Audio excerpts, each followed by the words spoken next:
आज का वीडियो सिर्फ एक जानकारी नहीं है। ये आपको वो सच्चाई बताएगा जो हर रोज आपकी जेब और सेहत को अफेक्ट करती है। हम रोज दवा लेते हैं, कोल्ड ड्रिंक पीते हैं, ब्रांडेड प्रोडक्ट खरीदते हैं, लेकिन क्या आपने कभी सोचा इन सब के पीछे कौन सा लीगल सिस्टम काम कर रहा है? एक ही दवा 500 में भी मिलती है और वही दवा 50 रुपए में भी। हर बार दवा खरीदते समय हम दवा के फार्मूले की ओर ध्यान देते हैं, और वहीं दूसरी तरफ पेप्सी का फार्मूला 100 साल से सीक्रेट है। इसके बारे में हम कभी गौर नहीं करते। आज हम समझेंगे पेटेंट क्या है, जेनरिक दवाएं इतनी सस्ती क्यों होती हैं, ट्रेड सीक्रेट कैसे काम करता है, गवर्नमेंट सेफ्टी कैसे चेक करती है, और इन तीनों का हमारी सोसाइटी और इकोनॉमी पर क्या असर पड़ता है। नमस्कार, मैं हूं शिवम तिवारी और आप देख रहे हैं मेरा यूट्यूब चैनल।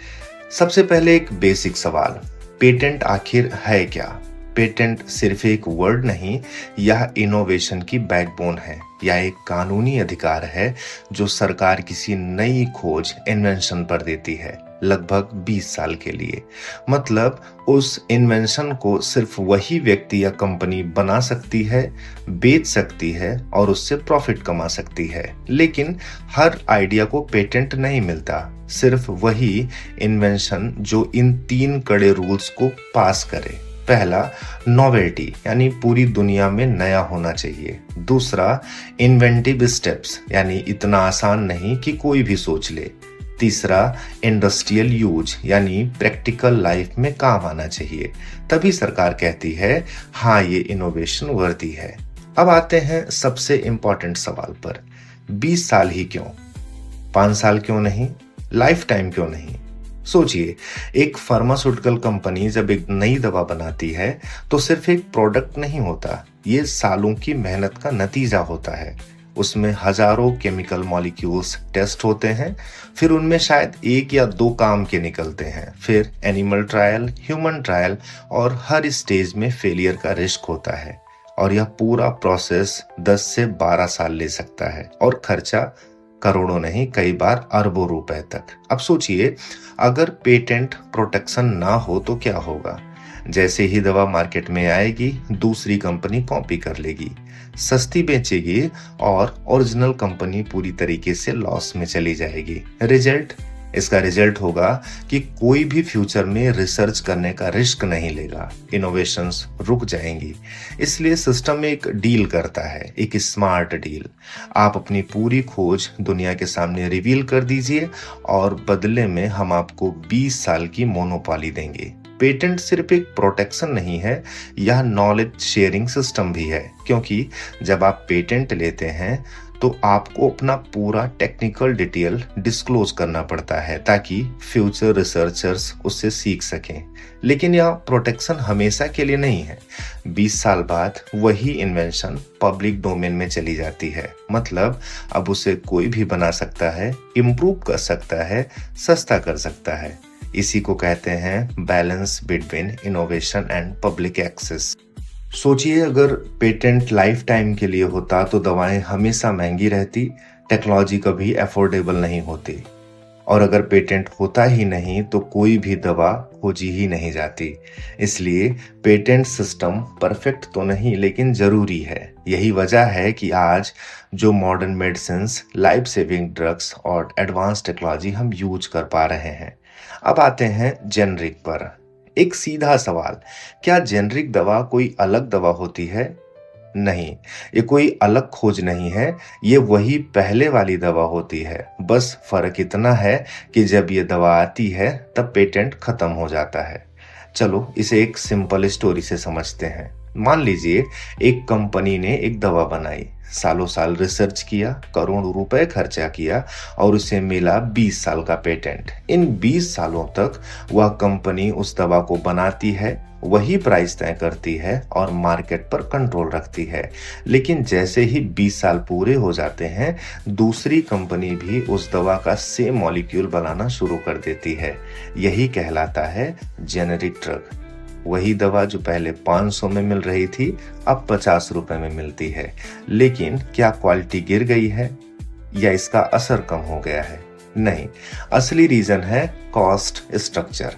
जेनरिक कंपनीज को रिसर्च नहीं करनी, ट्रायल्स रिपीट नहीं करने, ब्रांडिंग पर खर्च नहीं करना, डॉक्टर्स को प्रमोट नहीं करना, इसलिए कॉस्ट ड्रास्टिकली गिर जाता है और फायदा सीधे पेशेंट को मिलता है। लेकिन यहाँ सबसे बड़ा मिथ आता है, ये है कि दवा सस्ती होने का मतलब वो काम नहीं करेगी। लेकिन यह पूरी तरीके से गलत है। साइंस कहती है जेनरिक को भी बायो इक्विवेलेंस प्रूव करना पड़ता है, मतलब बॉडी में जाकर वही असर करे जो ओरिजिनल ब्रांडेड दवा करती है। Molecule same, dose same, effect same, तो फिर फर्क कहाँ रह गया? सिर्फ नाम में, पैकेजिंग में और मार्केटिंग में। अब इमेजिन कीजिए, अगर जेनरिक ड्रग एग्जिस्ट ही ना करती तो इलाज कितना महंगा होता, कितने लोग ट्रीटमेंट अफोर्ड ही नहीं कर पाते। यही रीजन है जेनरिक ड्रग ने हेल्थ केयर सिस्टम को आसान बनाया है। अब आते हैं इस पूरे सिस्टम के सबसे इंटरेस्टिंग और हिडन कॉन्सेप्ट पर, ट्रेड सीक्रेट। एक ऐसा कॉन्सेप्ट जो दिखता नहीं लेकिन दुनिया की सबसे बड़ी कंपनियों को पावर देता है। सबसे पहले सिंपल कंपैरिजन सुनिए। पेटेंट में आप अपना सीक्रेट दुनिया को बता देते हैं और बदले में 20 साल का प्रोटेक्शन लेते हैं। लेकिन ट्रेड सीक्रेट में आप लाइफ टाइम के लिए कुछ भी रिवील नहीं करते और जब तक आपका सीक्रेट सेफ है, प्रोटेक्शन चलता रहता है, जैसे पेप्सी। अब सवाल ये है कि पेप्सी ने अपने फार्मूले का पेटेंट क्यों नहीं लिया?